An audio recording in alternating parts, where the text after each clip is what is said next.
안녕하세요. 임대박사 투데이입니다.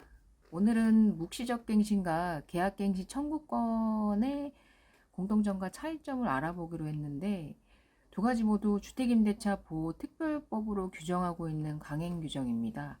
법으로 규정하고 있는 내용을 임차인에게 불리한 내용의 특약으로 거부할 수 없다라는 의미입니다.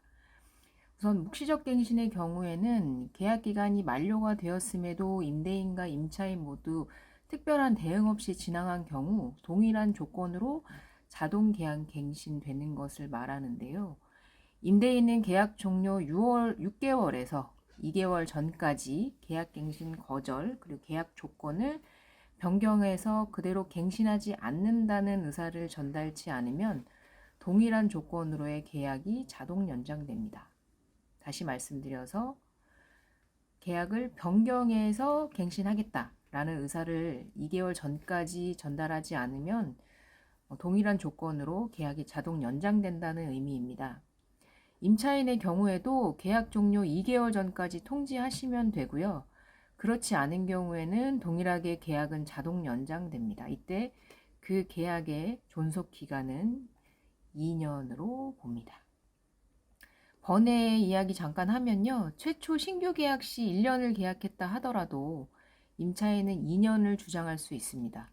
또한 1년 미만의 계약인 경우라 하더라도 또는 그 기간을 정하지 아니하거나 2년 미만으로 정한 임대차의 존속 기간은 무조건 2년으로 본다고 되어 있습니다. 1년 계약을 하셨다 하더라도 계약 갱신 청구권의 사용 없이 2년까지 그 기간을 주장할 수 있습니다. 다시 돌아와서 묵시적 갱신에 대해서 계속 말씀드려보면 묵시적으로 계약이 갱신된 경우에 임대인은 2년의 기간 동안 계약을 해지할 권리가 없습니다. 그러나 임차인의 경우에는 해제 의사를 임대인에게 통지하여 그 계약을 해지할 수 있고 그 효력은 통지한 날로부터 3개월 후에 발송됩니다.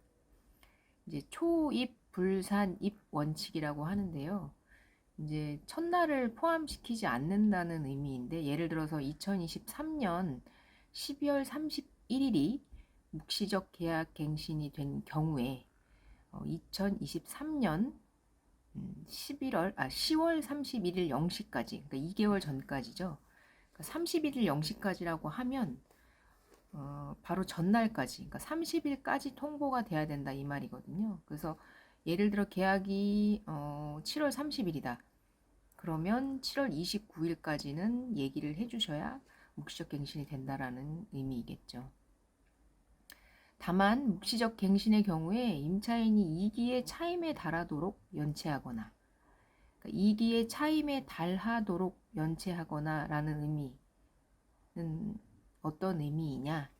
월세를 포함해서 월세뿐만 아닙니다. 월세를 포함해서 임차인이 지불해야 하는 모든 비용이 2기의 차임을 넘어서면 안 된다라는 뜻이고요. 만약에 넘어서는 경우에는 그리고 임차인으로서의 의무를 현저히 위반한 경우에는 이를 적용치 않습니다. 즉 묵시적 갱신이 되지 않는다는 의미이고요. 현저하다 함은 현저하다, 임차인의 의무를 현저히 위반하는 경우에 이를 적용치 않는다고 했는데 현저하다 함은 임차권의 양도, 임의로 양도하는 경우죠. 그리고 무단 전대차, 다시 임대하는 경우를 말하고요. 그 밖에 건물의 재건축, 그리고 임대인의 직계 존 비속이 거주 의사를 밝힌 경우 등이 있습니다. 여기서의 존 비속이라 함은 존속은 나의 부모님, 그리고 비속은 나의 자식들, 직계 가족들을 의미하는 거고요. 이런 경우에는 임차인이 묵시적 갱신 또는 계약 갱신 청구권을 통해서 계속해서 거주하겠다는 의사를 밝힌다 하더라도 퇴실하셔야 됩니다. 네. 또 계약 종료, 갱신의 통지를 하는 경우에는 문자나 전화 녹취, 카톡, 이메일, 그리고 우체국을 통한 내용 증명 보내기 등 이렇게 말이 꼬이죠. 예, 다양한 방법이 있고 연락을 취했음에도 받지 못했다고 우기는 경우가 있거든요. 그런 경우 때문에 상대편이 확인했는지 안 했는지에 대한 증거를 남기시는 게 좋습니다. 예를 들어서 카톡이 읽음 표시가 되고 문자도 요새는 읽음 표시가 되죠. 그렇지 않은 경우에는 전화 녹취를 하시거나 명확하게 저장을 하거나 증거를 남겨두시기를 권장드리겠습니다. 그리고 현장에서 정확히 내용을 알지 못해서 임대인과 임차인의 의견이 분분한 부분이 있는데, 바로 묵시적 갱신의 경우에 3개월 이후 퇴실 시 중개수수료 부담은 누가 하느냐의 문제입니다. 정답을 말씀드리자면 임대인이 지불한다입니다. 주택임대차 보호법은 특별법이기 때문에 강행 규정입니다. 즉 법으로 정해진 내용을 임차인에게 불리한 특약을 달아서 다르게 해석할 수 없다라는 의미입니다. 특약을 통해서 묵시적 갱신으로 퇴실하시는 경우에 중개수수료는 임차인이 부담한다 라는 약정을 쓰는 경우가 있는데, 이건 특약의 약정을 쓴다 하더라도 유효하지 않습니다. 임차인에게 불리한 조항은 적용되지 않습니다. 다만 최초 계약 시의 신규 계약을 말씀드리자면, 약정한 기간을 채우지 못하고 퇴실하시는 경우이기 때문에 이때에는 동일한 특약일지라 하더라도 민법의 적용을 받아서 별도 특약이 우선합니다. 따라서 중도 퇴실 시에는 임차인이 임대인의 수수료를 지불하고 신규 임차인을 구하고 퇴실한다 등의 특약은 효력이 있습니다. 임차인이 부담하셔야 된다는 얘기이죠. 이상 묵시적 갱신에 대해서 알아봤는데요. 정리를 하자면 임차인은 2개월 전까지 반드시 통보를 하여야 하는데, 임대인과 임차인이 서로 간에 아무런 얘기 없이 계약이 그대로 갱신되는 걸 묵시적 갱신이라 하고, 묵시적 갱신이 된 경우에는 그 존속 기간을 2년으로 봅니다. 그리고 임대인은 무조건 2년의 계약 기간을 지켜주어야 하고, 임차인의 경우에는 3개월 전까지만 통보를 하고 3개월 후에 보증금을 돌려받고 퇴실하시면 됩니다.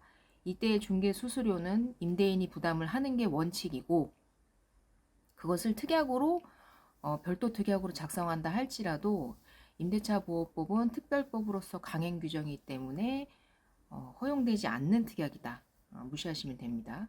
그렇지만 신규 계약의 경우에, 최초 계약의 경우에는 계약을 중도 퇴실하시는 경우로 계약을 위반한 경우가 되기 때문에 임차인이 별도로 임대인의 수수료를 지불하고 퇴실한다라는 특약이 유효하다라고 정리해 드릴 수 있겠습니다.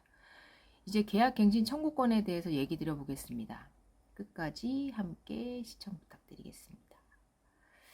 계약갱신 청구권의 의미를 먼저 살펴보면, 임차인에게 1회의 계약갱신을 보장해서 현행 2년에서 4년으로 계약 연장을 보장받도록 하는 것이고, 소위 2+2라고 얘기를 하죠. 2020년 7월 30일 날 임대차 3법이 시행되면서 이제 그 중에 임대차 3법 중에 하나였는데요. 임대료 상승폭도 직전 계약 임대료의 5% 이내로 제한하고 있어서 임차인의 보호를 강화하는 측면으로 시행된 제도입니다. 임차인은 계약갱신 청구권을 언제 행사하면 될까요? 최초에 해당 법이 시행되었을 때는 계약 종료일 6개월 전부터 1개월 전까지였습니다. 근데 묵시적 갱신 청구권과의 기한의 차이가 있죠. 묵시적 갱신의 경우에는 2개월 전까지 통보하지 아니하면이라고 되어 있는데, 계약갱신 청구권의 경우에는 1개월 전까지라고 되어 있기 때문에 이런 기한의 차이 때문에 현장에서 혼란을 초래한다는 지적에서인지 최근에 법이 개정되었습니다. 그래서 임차인도 2개월 전까지 통보하셔야 합니다. 계약갱신 청구권은 1회에 한해서 행사가 가능하고요. 그 존속기간은 묵시적 갱신과 동일하게 2년으로 봅니다. 무조건입니다. 묵시적 갱신의 경우에는 계약갱신 청구권을 사용한 것으로 보지 않습니다. 그렇기 때문에 묵시적으로 갱신된 기간 동안에는 계속해서 사시다가 임대인이 계약의 종료 등의 사유로 계약의 해제를 요구하는 경우에 청구권을 사용하시면 됩니다. 예를 들면 기존에 살던 기간이 2년, 4년, 6년이 되었는데도 갱신 청구가 가능하냐의 문제인데요. 가능합니다. 계약갱신 청구권은 1회에 한해서 갱신권을 임차인에게 부여한 것이기 때문에 기존 거주 연수와는 무관합니다. 계약 종료를 임대인이 요구하는 갱신권을 아직 사용하지 않았을 경우에는 계약갱신 청구권을 사용해서 2년을 더 거주할 수 있습니다. 묵시적 갱신과 계약갱신 청구권은 다른 법령입니다.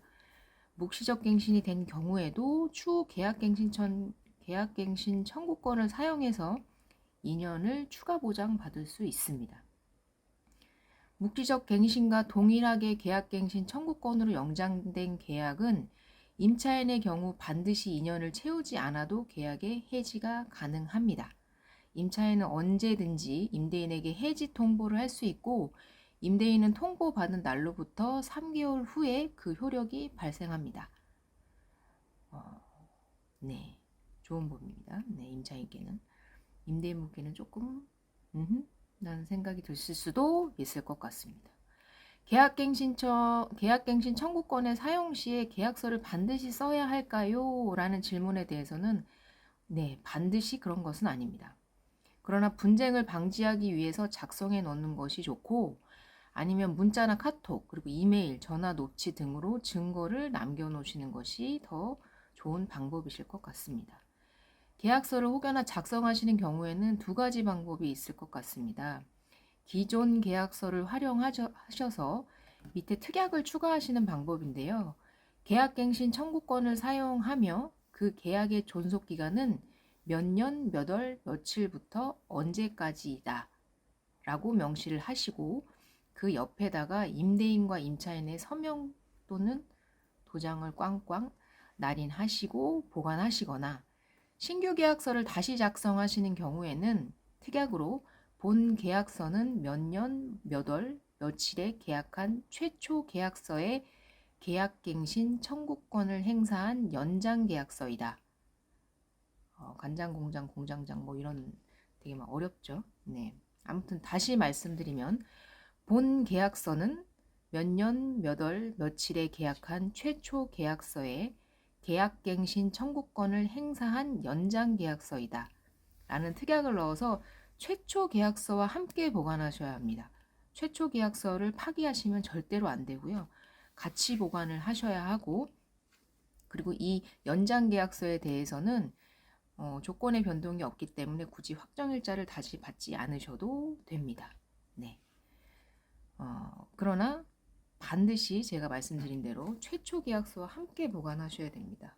네, 최초 계약서에 연장 계약서라고 썼기 때문에 반드시 함께 보관하셔야 되고요.